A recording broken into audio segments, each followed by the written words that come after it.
when you're marketing a business, you're taking different tools online for different functions, whether it's email marketing, landing pages, forms, surveys, and just many different items that's out there on the internet. And you're trying to plug it into your business.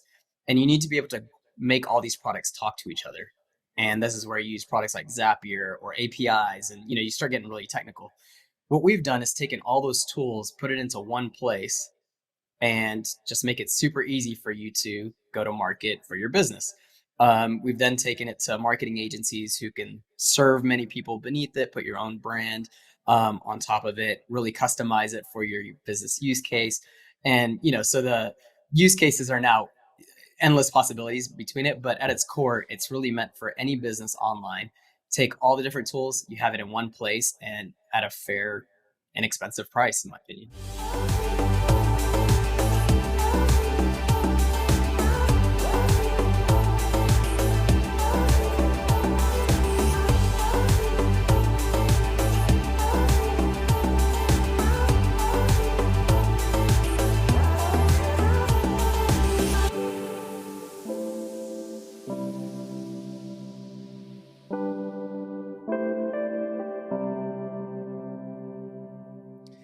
Hey, what's up, everybody? Welcome to a brand new episode of the None of Your Business podcast. Sean and Lacey here with you, just as we are each and every week. And just like most weeks, we have an amazing guest. Most weeks, not because sometimes it's not an amazing guest. Sometimes it's just you're the guest. Yeah. You're amazing too. But this week we're bringing in a third party guest. And boy, are you guys in for a real treat, because there's like two real interesting aspects to the story. One is the journey, the creation story that this individual has gone through, and the way that they look at their business. It's quite unique, and it's brought them tremendous success. The other part is the business itself. A lot of you may already be using the product.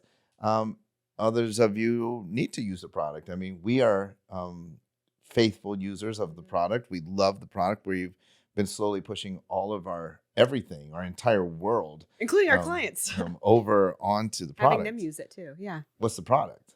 High Level. Product is called High Level. You might call it Go High Level, but we're going to find out even why people say Go High Level. I know. The product's called High Level. It up all the time. And we have the founder, Robin Alex, with us today. Let's bring in Robin. Robin, thank you so much for being on the None of Your Business podcast. Yeah, thank you for having me, guys. It's amazing.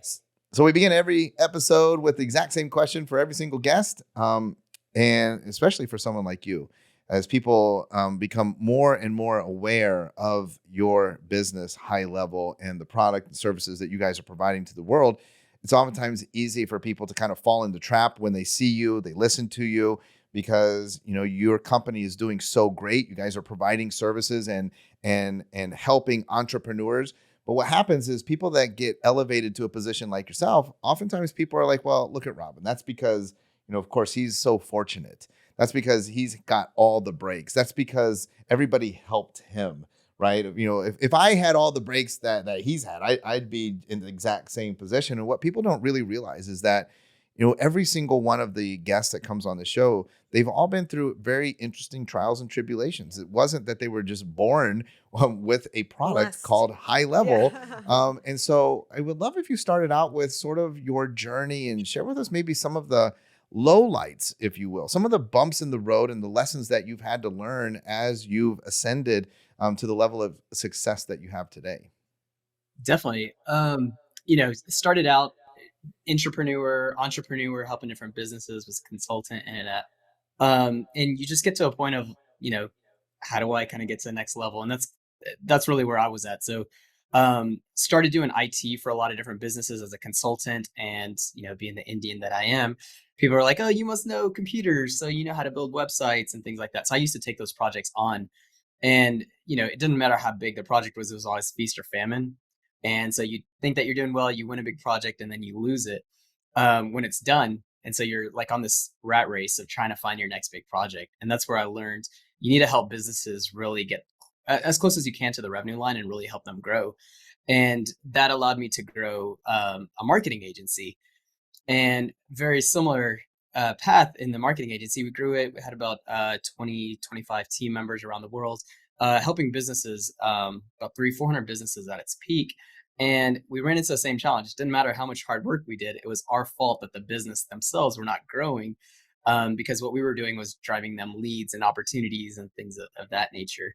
And so we ran into like this brick wall. And, by luck, I ran into two individuals, my two co-founders, who were trying to develop a new software. And that software was doing a little bit of reputation management, which is really important for businesses. And we had a co-customer who connected us, and I helped them, kind of figure out how to implement the software for that co-customer. Then I got on a call with them as a secondary thing. It's like, hey guys, you guys are doing some cool things. I'm running into this problem. How do you think that we could solve it?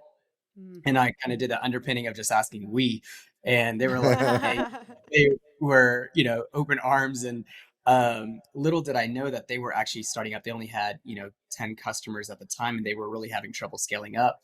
And they were like, no problem. We'll help solve your problem, which is kind of a weird ask. And I just kind of took it as they're just going to brush me off after this call. But Sean, now my co-founder, called me and was like, hey, can you get on a Zoom call really quick with us? I think we solved your problem. I was like, wait, first off, who is this again? Like, you just kind of forget. So we got on a call, and they solved a lot of the issues that we were running into. And we took that new version of the software, loaded up for a couple of our customers, and found success. And then I basically said, I know other people that could, use this as a solution for their problems. I called up 20 people in the space and said, hey, I have this software. Would you like to try it? If you like it, you can pay us. 20 of them loved it. One of them happened to be a business coach who was running an event. And we all went to that event and presented it. We didn't know what we were doing, what we were saying. We just showed on the product, and it was crickets at first. And it was just because everyone's jaw was wide open of like, oh my gosh, this is cool. And everybody in the room bought. And, it was interesting because we didn't have a website. I was literally on the plane trying to figure out how to build a quick landing page to take purchases. We're trying to figure out how to get credit card processing working on site. People were asking us to create like, hey, do you have like an annual package? Can we just pay for this for a year? So literally, Wow. we're trying to figure it out there. But while it seems great at that moment, and we flew back and we're like, crap, now we have to deliver for these individuals. And what that meant wasn't so much we had the development there, but we literally had to walk everyone through it step by step and help them getting set up. And part of that process was every single customer that we spoke to, we're like, all right, I went above and beyond to help you get going. And now you're finding success. Two other people that you could refer them to us. And that network effect helped us grow exponentially. But it was just us three doing it. Wow. And, from a numbers perspective, so there's three co-founders in the company. Varun, who's our CTO now, he did onboardings all the way up to we were customer count like 1,500. And then we were like, yeah, you need to go build the team because we're getting customers, go, go, go. And then it was Sean and me. By the time we got to 5,500, 6,000 customers is where it's like, I need to start building the team on my side. From an operations perspective. And then Sean stayed on all the way up to like 12,000 customers. So we're still in the trenches, literally onboarding one by one, taking all the complaints, all the frustrations, and we weren't hiring fast enough. So it was like all roads lead back to us. And, now we're a little over 25,000 customers. We still have a lot of that baggage because all roads still kind of lead back to us. We haven't figured out how to let go in certain areas and stuff like that. So those are kind of the challenges that we're still dealing with today. But I think it's kind of given us thick skin. It's given us good perspective in what our customers need, and really trying to translate that down to our teams. The bigger that we're getting, because we're in the trenches with them. We're still doing it every day. And earlier today I was doing an onboarding call with a new customer. It's just who we are, and Wow. just we love doing. I, But I I think would that well, go ahead. I think that before we go further though, very important. Let's just tell everybody in case they live under a rock, what is the product? I'd love to hear sort of your 30-second pitch. Like, what is the product that we're talking about? Yeah, so basically, we built a product that is really built for marketers, in many cases, marketing agencies who serve small businesses. But just as a general marketer, when you're marketing a business, you're taking different tools online for different functions, whether it's email marketing, landing pages, forms, surveys, and just many different items that's out there on the internet. And you're trying to plug it into your business. And you need to be able to make all these products talk to each other. And this is where you use products like Zapier or APIs, and you start getting really technical. What we've done is taken all those tools, put it into one place, and just make it super easy for you to go to market for your business. We've then taken it to marketing agencies who can serve many people beneath it, put your own brand on top of it, really customize it for your business use case. And, so the use cases are now endless possibilities between it, but at its core, it's really meant for any business online. Take all the different tools, you have it in one place and at a fair, inexpensive price, in my opinion. But that's the thing. It's called high level. Hmm. A lot of people are using it and don't know it. Like I've run into tons Oh, of yeah. people that are using, like Because they're they like, work with other marketing agencies it's and been white labeled. yeah, it's Well, been white labeled. Yeah. Love to ask Robin, under the hood, is there like a secret way that I could tell if I was just an average Joe, if I was on actually high level, it was just white labeled? I mean, yes and no. I mean, you could definitely go in the code and I am going to the code. Average Joe can't go in Average the Joe's code. not in the code.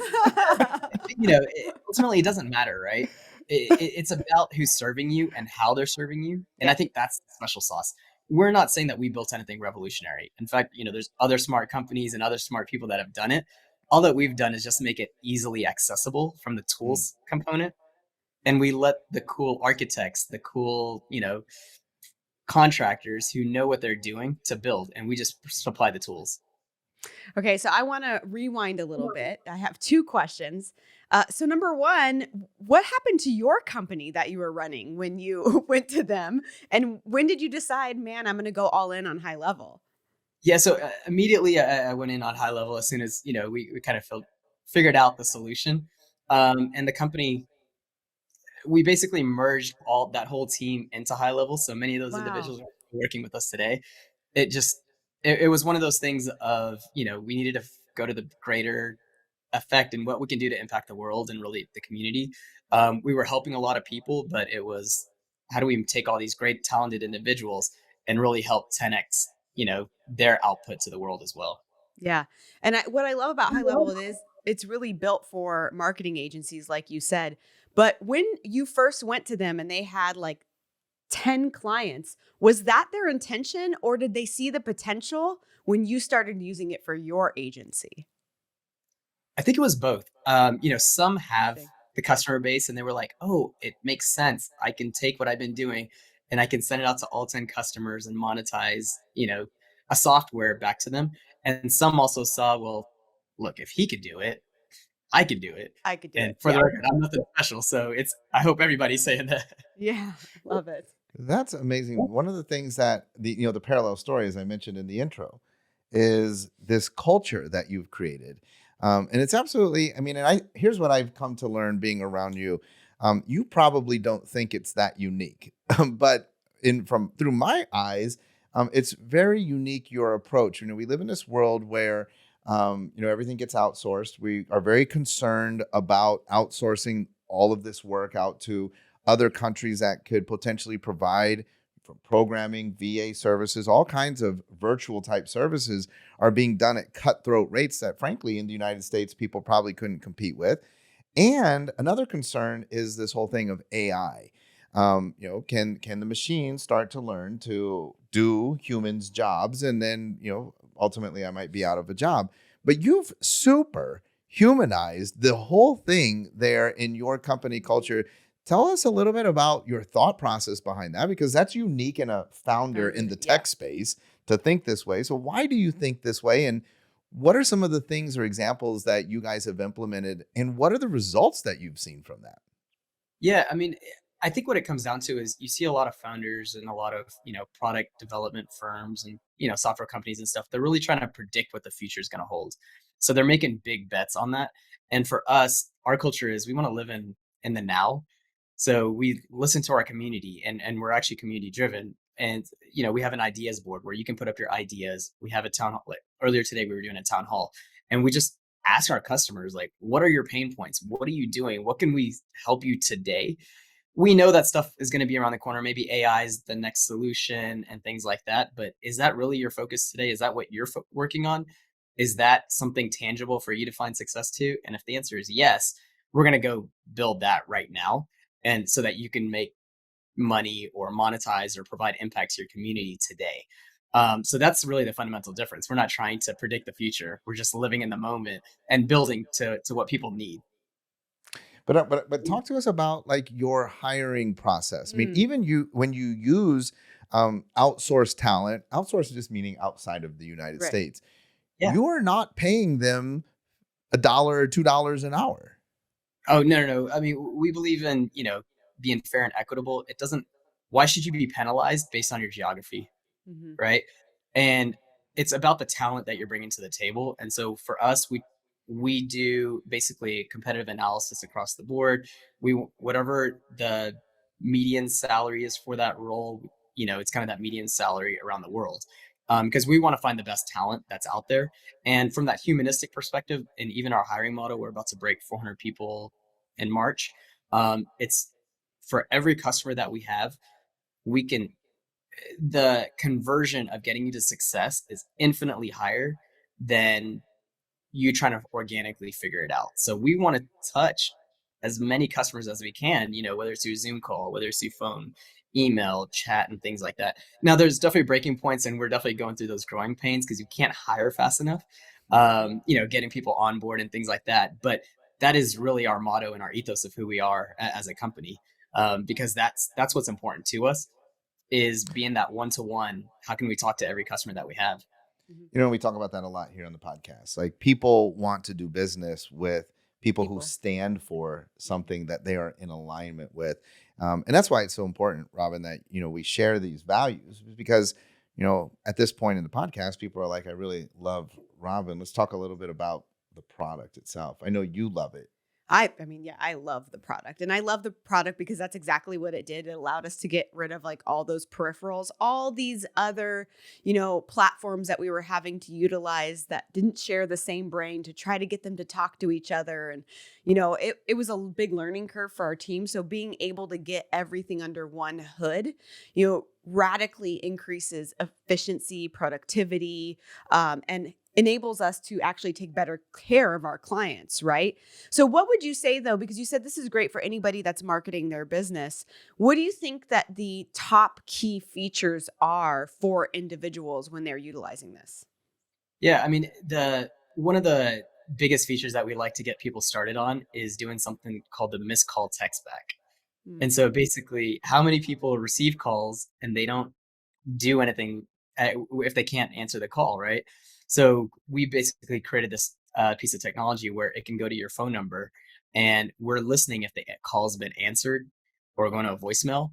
And then immediately we'll send a text back because what we found is when people need a service or people need something out in the world, they're just going down Google Maps or Yelp and just calling. Who's the first person that's going to respond back, right? Think of a plumber. If your toilet is leaking, you're just going down. Who's the first person that can come and answer the call and come to my house? And so the average plumber, the average Joe that's out there, he's busy. So he might miss the call, but we don't want to use that as an opportunity that he loses. So there's a missed call. We'll send an automatic text back saying, hey, sorry, we missed you. How can I help? And that continues the conversation from that perspective. Another area that we look at is just enabling two-way texting for your business. mm-hmm. Many businesses feel like that's something uncomfortable or not typical for a business. Like you shouldn't be personal. And in my opinion, being personal is what wins. And so if you have the ability to text your customers and work with them through text, you're actually going to get more opportunities along the way because as the world is shifting, I think people are getting away from actually talking on the phone as unfortunate that sounds, but that is reality. And so you want to be able to be, communicating where your customers sit. I'd probably say another thing is, just being multi-channel with your customers. That they're Mm, on many different platforms or, communicating in many different ways. Texting, of course, is probably number one, but emailing, Facebook Messenger, Google My Business is another channel that you can actually converse with your customers as well. But just being omnipresent, being everywhere, and just starting out, just setting up those accounts is a great start in marketing your business. And, there's Absolutely. on the way. So many things you could do. I want to roll back just in our case. I mean, from um, websites can be built inside of the Websites, platform, landing pages, product sales creation, pages, yeah, membership gated content, email texting, autoresponder, email, yeah, text. like segregation, right? I Like mean, it's like it goes everything. on and on and on. I mean, it's an absolute gem of a product. And listen, here's how you know if you need it. You may have, an email autoresponder or an email platform. You may have a CRM. You may have a shopping cart. You may have, and it might all be different. And like Robin was saying, then you have these zaps that are kind of hanging it all Bridges, together. And trying to it's hang it all scary, right? together, Because trying to hang it all sometimes because the they zap break. can break and then the whole thing is all messed up. Ah. And so if that's you, that's how you know you need it. That's how you know you need to jump into high level. I want to ask one, why did you guys call it high level? It was a cheap domain that we were able to find. Well, so Sean, one of the co-founders here, him and his wife were just sitting at a kitchen table. They were just trying to think of ideas, and you're just looking up different keywords and stuff like that. And they were like, high mountain or high top and things like that. And someone no one has LLC for high level. And then it's like, oh shoot, we got to buy the domain. Well, highlevel.com was taken, so we could do like up high level, which doesn't make sense. And well, actually, highlevel.com was available, but they wanted like $30,000, and we're like, we'll just get Go High Level, which is GoDaddy's $9.99. That's Yeah. the easy one. We'll live with it, and we just run with it. And now I people know actually now people call it that, right? I mean, I think Yeah. in our team we put GHL, GHL I for see. everything. It's never just HL, right? Yeah, so officially the company's High Level, but yeah, we go by GHL. I mean, this is kind of the thing. We really don't care. We want you to put your own brand on it and call it your Anyway, name. yeah, that's Yeah, true. That's exactly. true. Yeah. What are some of the things that you're most excited about? If there's anything that you could share on the podcast, like for any of your existing clients, what are some of the cool things that you guys are tinkering with in the background? Yeah, so one of the cool, exciting things that we're looking at is replacing Zapier. I mean, even as much as we built in house, people still want to connect to other platforms. Wow. Because High Level, today only does so much, and they want to go ahead and connect to other platforms that's not ready in High Level today. So we're actually building that integration piece. So we'll have our own built-in Zapier. And then, of course, AI, it's the new buzz. And so we're actually rolling out some components starting next week. And the challenge there is it's not going to solve all problems, but it's going to help a lot in the content creation. So if you need help in writing a blog or social media post, or I don't know, I need to do a text message blast, but I don't know what to say. Well, we're going to give you some variations using AI, and so you just one click button and it generates that content for you. Amazing. Amazing. It really truly is like an all-in-one system. It's everything that you need. And it's really interesting because there are some of our clients that will say, wow, it's so much more than I need. And I always tell them it's more than you need right now, right? The last thing that you want to do is go out there and purchase a platform that's super basic because you can't grow into that. You can't scale into that. And then you're eventually going to regret it, much like we have with many things we purchased, to try to migrate that over into what you need. So we always tell people, if you're going to go for it and you're going to try to use a platform, buy something that has everything that you're eventually going to use, and that's High Level. So I Yeah. want to take it. Oh, go ahead, Robin. I know. I was going to say, this is where, why we love working with marketers, but then also why we love working with marketing agencies, because they've already got punched in the face a few times when they run into those challenges. Yep. Right. And so, you have people to ask, you get support along the way. And it just makes it easier to get started because you have those resources as well. Absolutely. So I want to ask you some of the questions that you probably don't get asked that often, but now that you're here, what are some of the features or things that never quite made it? Yeah. Are there any that you are like, remember when we tried to make it do that? That went bad. That was not a terrible idea. Yeah. Some crazy ones that we've had is let's spin up a call center because everyone is driving in leads, but they're not answering. So we actually built up a software. We still have that software today. You can buy it, but we're like, we need a software. And then what we'll do is we have an office in Dallas that I'm at right now. We'll staff it with 30 people and we'll turn it into a call center so we can answer everyone's leads and opportunities. And we were like, oh, that sounds like a great idea. Our product management team came in, they built the software, and they came to me and they're like, Robin, we're ready to hire. And I was like, I don't want to hire. So we kind of killed that idea altogether. Um, Building a call center is a beast in itself. And, Yeah. we realized we're a software company, not a call center company. So we kind of tabled that, so I don't know if we'll ever get back into that world, but that was one of those really strange, crazy ideas there. Um, I'm trying to think of something else that's kind of wild like that. Um, we had this idea of, can we provide loans to businesses and Yeah. get into that world.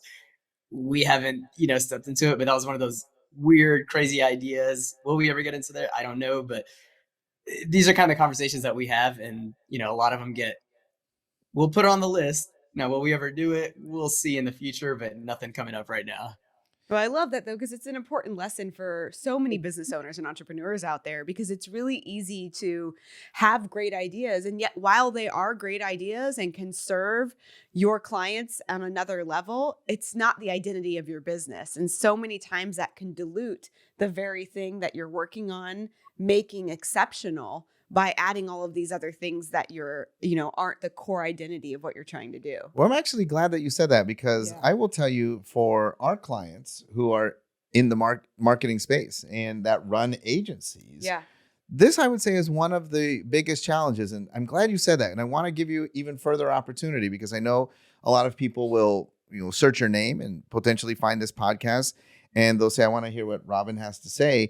But now that we have their attention on that, what you described is very common. Agencies, and even from your initial explanation, agencies are great in going out and capturing leads Right. for the client. The client might not be great at converting the leads. So now the client's telling the agency, The like, leads are the leads bad. are bad. So now the agency says, well, the way that I can solve this is if I We'll could, convert the I'll leads. convert the leads. So they convert the leads, and maybe what that means is like the lead comes in the door, or like the next step of convert. But at some point, the lead has to interface with the client. Right. And that's when it falls apart. And then the client still complains that the leads were bad. And then the agencies are like, well, we're going to teach them how to sell. Like, at what point, even for you guys, it has to be a constant thought, like, hey man, when do we draw the line? We're not going to actually do the business for people. For the people, right. Where does your responsibility end and theirs pick up? Oh, 100. So, just kind of everything that you relayed, what I've come to terms is that marketers in general, and even us here at High Level, we're a glutton for punishment. Like, we just love taking it to the chin. Like, no, we're gonna keep going. We're gonna try. Next thing you know, I'm gonna come to your office and just sit at your front desk just to sell for you, right? Like, at some point, it's just like you got to cut it off. And so, the challenge that we have here at High Level, Sean, Varun, and me, we're a man with the hammer syndrome. Like, give us a problem and we're just gonna try until and every cool thing we could do it, right? But we've hired great, talented individuals that that are on our team, and we come up with the crazy ideas. And the analogy I give is we're like that Homer Simpson meme where it's like we give an idea and then we just kind of push back into the bushes and Yeah, disappear. into the bushes. Yeah, exactly. And our team kind of comes back and they kind of reality check us on what's doable and what's not. And we have heated discussions on, we want to test our theories, what's crazy in our mind. But because we have these great individuals and our philosophy and how we build, it's called the skateboard method. So we like to throw little ideas out there. They're very limited in features because the saying is 80% of usage is done by 20% of development. So we start there. And if we try to figure out how to make that 20% work, and then we'll build on to what our customers need. So kind of putting all those measures in place allowed us to hit more, out the gate than have a lot of failures on the back end. But it took us a while to just figure that component out. Yep. Absolutely. Love it. I absolutely love that. And I want to thank you so much for sharing. I'm to the hardest question for us as interviewing you, because this is always a conundrum when we talk about High Level. I'm going to ask it anyways, because I know that you have been on many podcasts and have done a lot of speaking and a lot of work. How does somebody find out more about High Level? Well, a lot of times ask your marketing agency if and they can give you guidance and get you help set up. But if you want to talk to us directly, go to gohighlevel.com. Check us out on our website. It has all the details on there. You can talk to our team. We're we're staffed 24/7. We're ready to talk. You can get on a Zoom call with us. We also have a great Facebook community. You can find us just by searching High Level Official Community, and see what our customers are talking about. You can see their pain points and see we're actively engaging in there. We're trying to help our customers as well. But yeah, I mean, we're trying to be everywhere and trying to help as many people as possible. And who knows, maybe the marketing agency that you're dealing with uses High Level too. I love it. It's a very high probability, and Yes. likewise, you can reach out to us and our team. If those of you that know our team, they're very accessible and they're very willing to help any one of you viewers, listeners, anybody that's interested out, especially if you want to know how we're using High Level. If you're engaging with us in some way, shape, or form, if you get our text for the BDC lives or any of those That's where things, it's coming from. that's High Level at work. Robin, Lacey, and I want to personally thank you for all that you and your team have done, even not saying even intentional, not that we have like some special favoritism, just doing your jobs and fulfilling your passion and your purposes has really helped us to amplify our voice, to reach more people, make an even bigger impact. And ultimately, every single day, the lifestyle that Lacey and I live is fueled by the platform that you and the two others have created. And so we're very thankful for that. Thank you so much. I mean, I wish I could say it was on me, but it absolutely is not. It's like our team. I mean, without our team, we wouldn't be where we're at, and our community. And so, people like you two, the great work that you guys are putting out there, help us and kind of gives us that great feeling of we're doing something good, and it fuels our team to keep going as well. So thank you along the way. Well, Robin, you absolutely crushed it. I want to encourage everybody to go to gohighlevel.com or ask your agency. Say, hey, I heard Robin Alex on the None of Your Business podcast. Hey, am I on High Level or can you get me on that? I'm telling you, your life will be radically changed, that you will be so thankful. You'll find ease. You'll be able to get back to focusing on your core competencies. You'll actually literally, like I said, you'll be able to reach more people. You'll make an even bigger impact. And ultimately, like Robin was saying, what gets impacted is your bottom line. Absolutely. We want to see you be able to increase your revenue, but ultimately make more money, amplify your lifestyle. Have more fun. Absolutely. Robin, thanks for being with us on the None of Your Business podcast. We appreciate Thank you you. for having me. Thank you so much. All right, everybody, that's going to wrap up this episode of the None of Your Business podcast. Robin Alex at gohighlevel.com. He absolutely crushed it. So thankful for him and his team for all that they're doing. Man, I don't know how we top this podcast, but we're going to have to roll up our sleeves and give it a shot next week. Be sure you join us. We'll be back again next week with a brand new edition of the None of Your Business podcast.